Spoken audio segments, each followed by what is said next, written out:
Bismillahirrahmanirrahim. Alhamdulillahi Rabbil Alamin. Assalamu alaikum wa rahmatullahi wa barakatuh.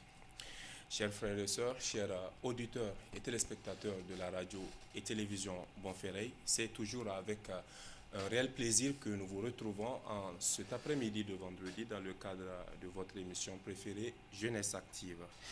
Jeunesse Active, cette émission, c'est une collaboration, rappelons, entre la télévision Bonferré et la EMN, l'Association des étudiants musulmans du Niger. Chers frères et sœurs, chers auditeurs et téléspectateurs de la radio et télévision Bonferré, le thème qui nous réunit aujourd'hui, c'est rôle de la jeunesse dans le développement d'une nation. Je répète, rôle de la jeunesse dans le développement d'une nation. Pour débattre de ce thème, je reçois deux invités. Monsieur Sani Abdraman, vous êtes membre de la EMN. Monsieur Sani, assalamu alaikum. Merci d'avoir accepté notre invitation. Et le deuxième invité, c'est M. Zakou Seydou, qui est lui-même leader de cette émission. Nous le rappelons, M. Zakou. Vous êtes aussi membre de la EMN. Vous êtes aujourd'hui avec nous en tant qu'invité, bien sûr. M. Zakou, assalamu alaikum. Merci aussi d'avoir accepté notre invitation. Chers frères et sœurs, chers téléspectateurs, chers auditeurs, sans plus tarder, nous allons rentrer dans le vif du sujet. Nous allons donner un sens à ce sujet, justement. Je rappelle que c'est le rôle de la jeunesse dans le développement d'une nation. Monsieur Zakou, nous allons commencer avec vous, sans plus tarder. La notion de la jeunesse et ses atouts. Parlez-nous un peu de cet aspect. Qu'est-ce que ça vous dit?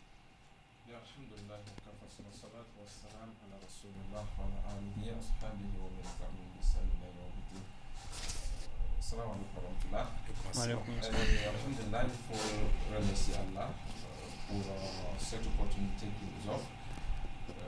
Vous l'avez rappelé à l'instant de la place là-bas où vous êtes assis aujourd'hui, je me retrouve ici. C'est une grâce d'Allah et tout ceci contribue à apporter une touche assez particulière à l'évolution de ce travail de conscientisation et d'enseignement surtout à l'égard de la jeunesse dans sa globalité. Alors, pour revenir au thème objet du présent numéro de cette émission Jeunesse Active, le rôle de la jeunesse dans le développement d'une nation.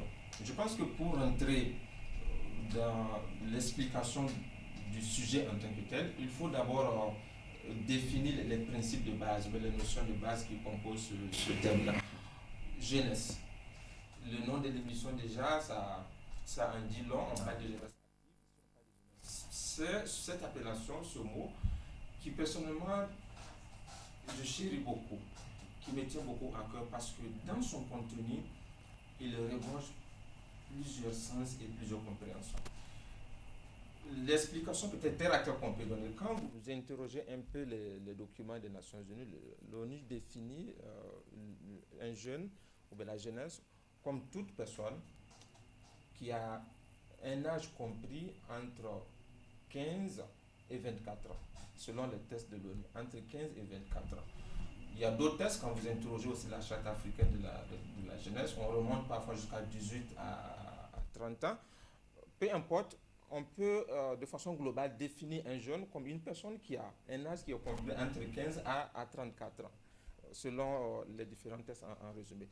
Alors, on comprend que cette période de la vie humaine, dans son contenu, elle regorge plus de choses. C'est dans cette période qu'on on parle de vitalité, on parle de force, c'est dans cette période que le cerveau il est actif, c'est dans cette période que l'être humain, le jeune en question, il retrouve tous ses sens. Il y a le dynamisme, il a la capacité de faire beaucoup de choses. Alors, c'est de ce jeune-là que nous parlons, qui a cette énergie dont je parle tant, qui a cette capacité, cette vivacité dans les réflexions, dans les actions. C'est de lui qu'on parle, interroger sa place dans le développement d'une nation, dans le progrès d'une nation. Une nation, c'est qui? Une nation, c'est quoi? Moi, la définition simple et terre à terre que je peux donner d'une nation, une nation, c'est comme une maison. C'est comme une maison, c'est comme un bâtiment. Mais avant qu'on arrive à l'échelle du bâtiment ou de la maison, peu importe sa forme, le bâtiment a commencé par une brique. Le bâtiment a commencé par une pierre. Pour moi, avant de parler des nations, peut-être il faut redéfinir, parler d'abord du jeune, sa responsabilité dans son propre développement. Si le jeune est développé, il va de soi que la nation également soit développée. Je pense qu'on aura le temps de revenir. Merci beaucoup, Zakou. Merci en tout cas pour ces brèves explications. Monsieur Sani, nous allons passer peut-être à la question suivante, mais après, vous pouvez peut-être, vous pouvez donner peut-être vos arguments sur les atouts de la notion de la jeunesse. Sinon, la question suivante, c'est développement d'une nation. Est-ce que quand on parle de développement d'une nation, on peut parler de la contribution des jeunes? Alhamdulillah. Thumma salatu wa salamu ala man la nabiyya ba'da. Assalamu alaikum wa rahmatullahi wa barakatuh. Nous rendons grâce à Allah subhanahu wa ta'ala qui par ses bienfaits, par sa grâce, il nous a permis de nous retrouver sur ce plateau. Le rôle de la jeunesse dans le développement d'une nation, c'est vraiment un thème qui est d'actualité, vu le contexte, vu la situation que vit notre pays.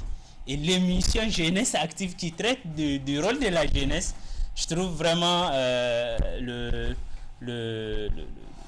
la chambre, la maison meublée.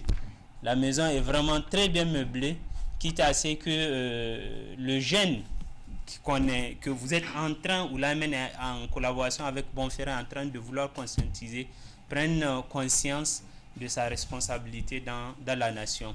Pour ce qui est de la notion de la jeunesse, mon frère Zakou a relevé les dispositions ou les prévisions textuelles en la matière. Mais moi, je veux parler d'une question pratique. La jeunesse, certes, certains dictionnaires l'ont prévu, mais c'est l'âge compris, la tranche d'âge comprise entre l'enfance et l'adulte. Pour parler comme un penseur, il dit c'est l'âge qui est envié par deux tranches d'âge. C'est une tranche d'âge enviée par deux tranches d'âge. Quelles sont les deux tranches d'âge qui envient la jeunesse? C'est l'enfant et le vieux. L'enfant va dire, quand je serai grand, je ferai ceci, je ferai cela. Parce que le jeune, il est dans toutes ses plénitudes. Il a ses forces, il fait ce qu'il pense, il doit faire. Le vieux va dire, si j'étais jeune, j'allais faire, j'allais. Si j'étais. Donc on sent un ressentiment de regret, on sent l'envie de cette tranche d'âge qui lui a échappé. Donc voici le prophète sallallahu alayhi wa sallam de nous dire, dans une de ses recommandations, de profiter de 5 choses avant 5 autres. Et parmi ces 5 choses, il cite la jeunesse avant la vieillesse. Donc ce qui prouve à suffisance les atouts de la tranche d'âge en ce qui concerne les atouts de la jeunesse. Maintenant, la question du rôle ou de la responsabilité de la jeunesse dans le développement, ce n'est vraiment pas à démontrer en regardant les définitions que le frère Zakou a données et les écrits des penseurs en la matière. Parce que le jeune, c'est lui qui a ce courage d'affronter ou d'aller sur le terrain de combat. C'est lui qu'on utilise pour tout type de sacrifice. Et quand on regarde toutes les organisations, que ce soit les organisations religieuses, non religieuses, les organisations nationales et internationales utilisent la jeunesse dans le cadre de leurs activités, dans le cadre de leurs objectifs. Ça veut dire que le jeune, il a une place, il joue un rôle très important. Et cette responsabilité, on va le voir, il doit être pris en compte dans la définition de tout programme de développement. Parce qu'il est le centre, il est le moteur du développement. Quand il y a des choses à faire, c'est lui qu'on met en avant. Quand il y a des changements à apporter, on dit bon, comment faire pour changer la jeunesse? Comment faire pour revoir la vision, si vous voulez, refonder, pour utiliser les thèmes de l'heure, refonder l'éducation de la jeunesse pour que nous puissions atteindre nos objectifs. Pour finir sur ce point, je vais amener l'exemple de Goulam. Le vieux sentant son heure venir, il demande au roi de mettre à sa disposition un jeune pour continuer ce qu'il est en train de faire.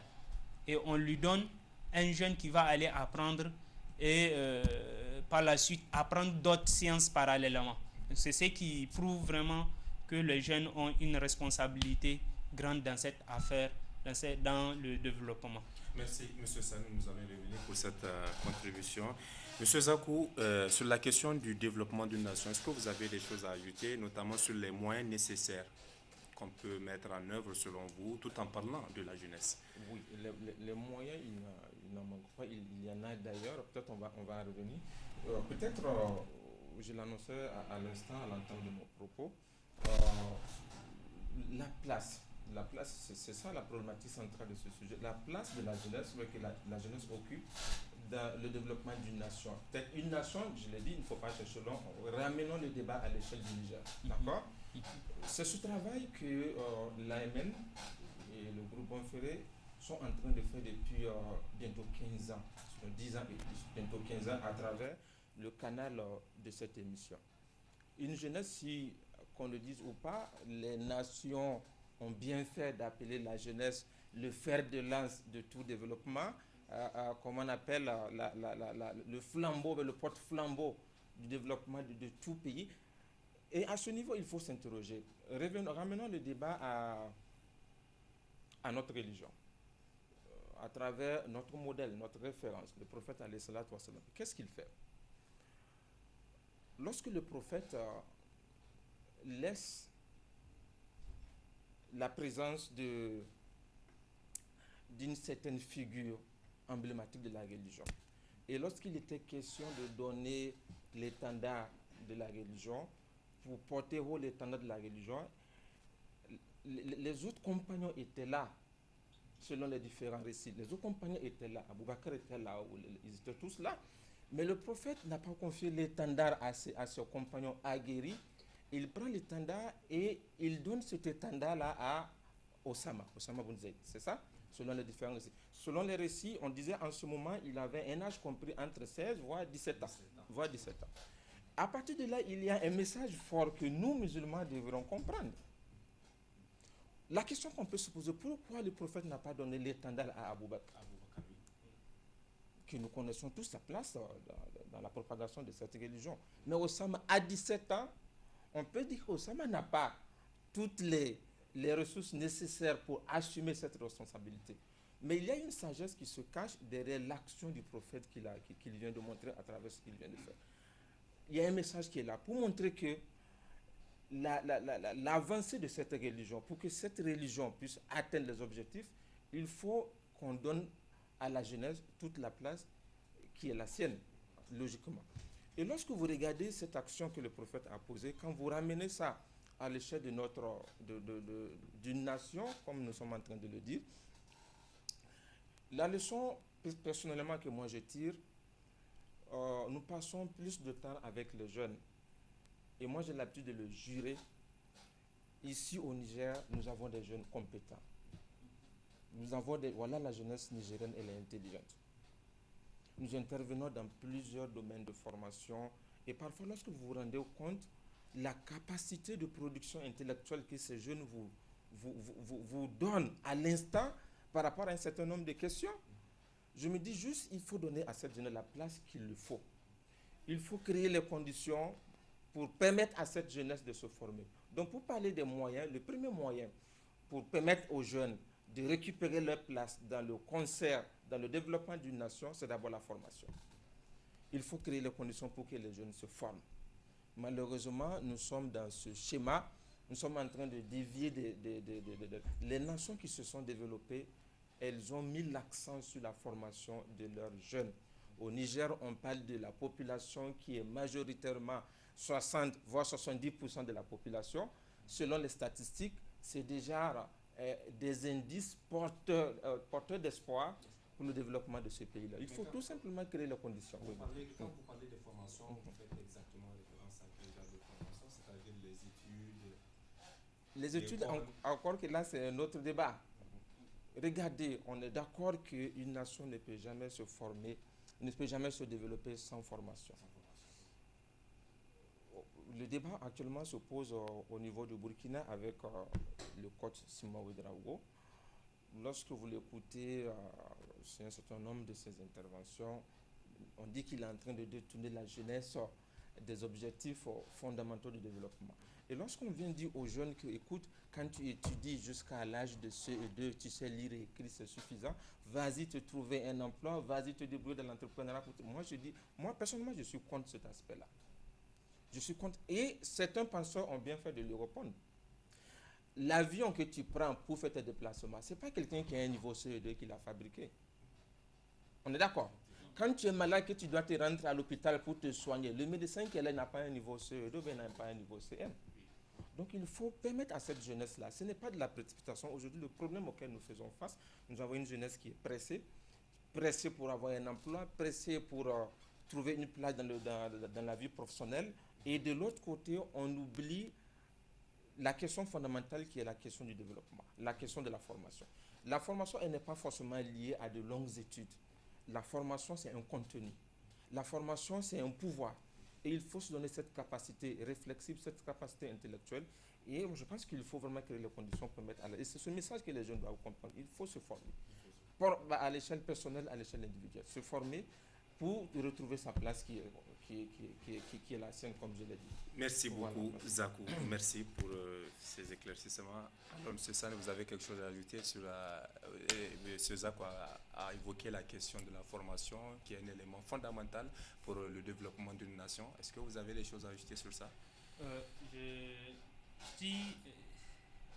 L'islam a très tôt fait de dire à la jeunesse, au-delà à toute la communauté, que rien ne peut se construire sans la formation. D'abord, la première révélation qui vient, c'est pour dire chercher la science. Iqra. Après, le prophète sallallahu alayhi wa sallam, il nous dit talabul ilm farida. La recherche de la science, c'est une obligation. Il s'adresse à qui? Il s'adresse à la communauté. Et la communauté, de tout temps, a toujours été majoritairement jeune. Il vient à Médine, il a une situation. Les correspondances qui viennent, les échanges de messages entre lui et une autre communauté composant la ville de Médine est une communauté juive. Des fois, ils écrivent en hébreu.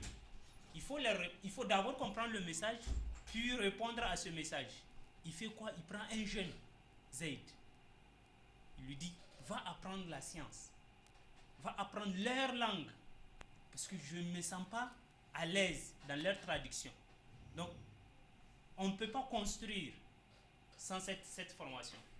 Si vous voulez, c'est l'inconditionnel du développement. Parce que le frère Zak l'a évoqué. Chaque fois que je regarde ces vidéos qui disent, bon, si tu connais lire et écrire, ça suffit. Je me mets dans tout mon état. Parce que je me dis, est-ce que réellement les gens ont compris là où on va? Et ils ont compris que cette vie, bon, tu grandis, tu as de quoi te nourrir et c'est fini. Alors que ne te vois pas individuel. Tu es dans une société. Tu es dans un ensemble. Et que toute ton action, tous tes actes doivent contribuer dans la construction de cet ensemble. Maintenant, quand tu vas dire non, je veux moi sensibiliser les jeunes à aller chercher l'argent, qui va s'occuper des hôpitaux, qui va s'occuper de tout ce qui a besoin d'une réflexion, les scientifiques, la formation technique, ceci et cela, qui va s'occuper de ça. L'argent ne peut pas tout faire. L'argent ne peut pas tout faire. Donc la formation, le système éducatif est un inconditionnel. Est un inconditionnel dans le développement de la jeunesse. L'autre chose que je vais augmenter, c'est la religion. Parce que c'est cette religion qui va t'apprendre à ne pas voler. Tu es formé, quelqu'un nous dit, le voleur qui vole avec le stylo est plus dangereux que le voleur qui vient avec une arme. Parce que le voleur avec le stylo, il est là assis dans son bureau. Bon, il réfléchit, il crée une petite situation avec son petit stylo et c'est des milliards qui sont détournés. C'est des milliards qui sont volés. Quand cette religion vient, tu es formé, la religion t'apprend, voici des trucs à ne pas faire. Parce qu'ils vont d'abord à l'encontre de l'intérêt de ta nation, puis aussi ils vont à l'encontre de tes intérêts toi-même. La religion va t'apprendre qu'il y a des turpitudes à ne pas commettre. La religion va t'apprendre qu'il y a des valeurs à préserver. La religion va t'apprendre que tu es un être humain qui vit dans une société. Et que tu dois non seulement te développer, et aussi contribuer au développement de cette nation. Après ça, dans toujours ces inconditionnels pour le développement, les moyens pour l'atteinte de ces développements, il y a la question des institutions. Il faut qu'il y ait des institutions qui vont absorber ces jeunes, qui vont guider ces jeunes. Tu as fini, on a parlé de formation tout à l'heure, tu as fini de te former, tu as besoin de là où tu vas aller faire tes preuves, là où tu vas aller faire, tu vas prouver que tu t'es formé. Tu vas mettre à la disposition de toute la société ce que tu as appris. Et c'est là que le rôle des institutions intervient. Et ces institutions, il faut que ce soit des institutions fortes qui seront capables réellement d'exploiter, entre guillemets, d'exploiter ces jeunes, les compétences de la jeunesse. Merci pour votre réaction, M. Sani. Alors, César, nous allons aller rapidement, compte tenu du temps. Votre réaction sur les inconditionnels pour un changement positif? Moi, je voudrais peut-être prendre un exemple assez simple. Regardez par exemple ce téléphone. D'accord? Est-ce que vous êtes d'accord que ce téléphone contribue au développement d'un pays? C'est une question que je vous pose. Est-ce qu'on est d'accord que le téléphone portable peut contribuer au développement, à notre propre développement d'abord? Oui. On est d'accord. Alors, quand on vous dit que ce téléphone-là, ailleurs, en Chine, au Japon, ceux qui le fabriquent, c'est des jeunes qui ont peut-être moins de 15 ans. On est d'accord? Oui. Lorsque vous avez une jeunesse qui est préoccupée, mais qui s'intéresse plus au distractif que l'instructif, cette jeunesse-là ne peut jamais contribuer au développement d'une nation. Et pendant que le petit Chinois de 15 ans ou de 14 ans apprenait à fabriquer un téléphone portable, ce n'est pas... là-bas, les adultes, ils ont dépassé ce stade-là. Vous suivez le documentaire, on voit. Apprenez à fabriquer un téléphone portable, peut-être quelque part chez nous, en Afrique ou peut-être au Niger, on s'intéressait peut-être à la chicha, à la fada. On s'intéressait peut-être comment on appelle, au pique-nique. On s'intéressait à d'autres choses, autre que l'instructif. Pour dire que, pour revenir à notre message de départ, il faut mettre l'instructif sur le distractif. Il faut que la jeunesse s'intéresse plus à l'instructif. Et ça, les conditions devraient être créées pour ça. Que ce soit à l'échelle politique, à l'échelle familiale, à l'échelle éducative, il faut que les conditions soient créées pour mettre la jeunesse dans l'instructif. Sans quoi, on ne peut pas parler du rôle ou de la place des jeunes dans le développement d'une nation. Lorsque vous avez une jeunesse qui ignore ses valeurs culturelles, lorsque vous avez une jeunesse qui ignore ses valeurs historiques, ses valeurs religieuses, il ne faut pas vous attendre que cette jeunesse-là puisse apporter quoi que ce soit au développement du pays. Pendant qu'on apprend à nos jeunes la Deuxième Guerre mondiale, la Première Guerre mondiale, pendant qu'on parle des gens qui n'apportent absolument rien au développement de nos pays, au même moment, vous avez des jeunes qui ignorent ce que les prédécesseurs ont fait pour ce pays. Vous avez des jeunes qui n'ont pas de repères, qui n'ont pas de référents, qui n'ont pas de modèle, et on veut que ces jeunes-là puissent contribuer au développement de quoi? C'est ça le fondamental. Il faut créer les conditions. On est d'accord qu'on ne peut pas développer quelque chose qu'on n'aime pas. Et c'est le contexte actuel, on parle de patriotisme. Pour que les jeunes apportent leur touche au développement, apportent leur pied à la construction de l'édifice du pays, il faut que d'abord on amène ces jeunes à aimer ce pays, à être de vrais patriotes. Et du moment, à partir de là, les jeunes comprendront que le développement du pays, le progrès de la nation est un rôle pour eux. Le développement du pays est une mission qui leur revient en ce moment. Et eux-mêmes, quand ils l'auront compris, ils vont créer les conditions pour participer à la marche du développement du pays. Donc, pour résumer, il faut dire que d'abord, il faut mettre l'instructif au devant, la formation. Les jeunes doivent être formés. On doit enseigner aux jeunes les valeurs religieuses. On doit enseigner aux jeunes les valeurs culturelles de ce pays, les valeurs historiques. Moi, je fais partie de ceux qui sont d'accord qu'il faut revoir notre système. Au Mali, c'est en cours. C'est en cours. La révolution, c'est aussi cela. Ce n'est pas seulement chasser la France, il faut soigner le mal à la racine.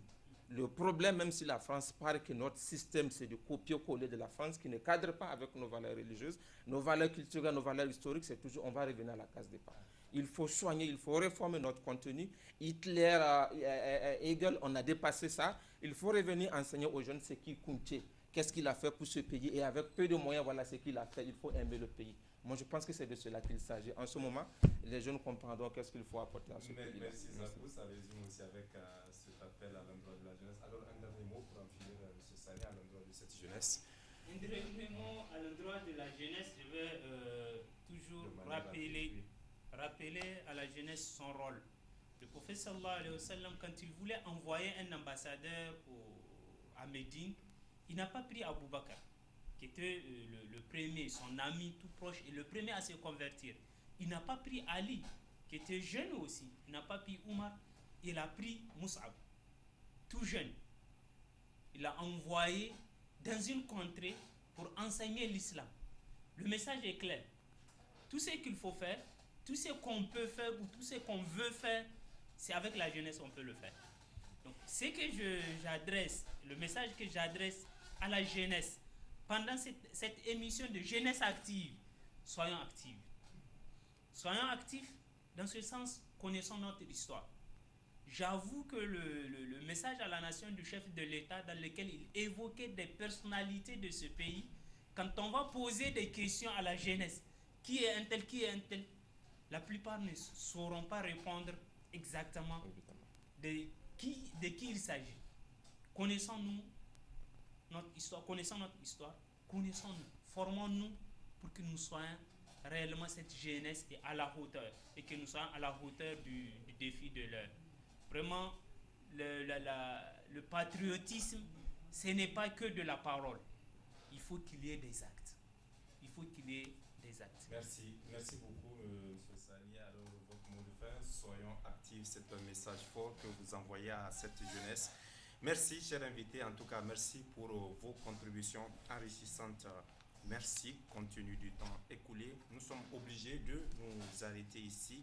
Merci. Je rappelle Sani et M. Zakou, vous êtes des membres de l'Association des étudiants musulmans du Niger. Merci, chers auditeurs et téléspectateurs, de nous avoir suivis, et merci aussi à toute l'équipe de la radio et télévision Bonferré qui nous ont accompagnés tout au long de cette émission. Merci à tous. À bientôt.